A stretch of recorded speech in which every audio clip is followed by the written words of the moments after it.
मौज मस्तीचा नाद महागात, पोलिसांच्या हातात गाड्या आणि चोराला बेड्या।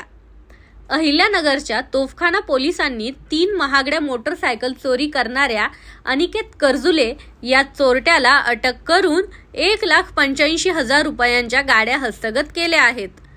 गुप्त माहितीच्या आधारे संशयास्पदरित्या विना नंबरच्या मोटरसायकलवरून जात असलेल्या अनिकेतला पारिजात चौकात अडवण्यात आले। चौकशी दरम्यान त्याने नेफ्ती नाक्यावरून हिरो स्प्लेंडरची चोरीची कबुली दिली।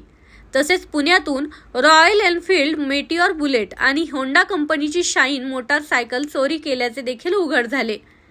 जप्त गाड्यांमध्ये रॉयल एनफील्ड मेटिऑरची बुलेट, होंडा कंपनीची शाईन, हिरो कंपनीची स्प्लेंडरचा समावेश आहे। स्थानिक गुन्हे शाखेच्या कर्मचाऱ्यांनी चोरट्याच्या लपवलेल्या गाड्या झाडांच्या आडोशातून शोधून काढल्या। सदर कारवाई पोलीस अधीक्षक राकेश ओला, अपर पोलीस अधीक्षक प्रशांत खैरे आणि पोलीस निरीक्षक आनंद कोकरे यांच्या नेतृत्वाखाली करण्यात आली असून या यशस्वी मोहिमेमुळे नागरिकांनी पोलिसांचे कौतुक केले असून पुढील तपास पोलीस हवालदार दत्तात्रय जपे करत आहेत।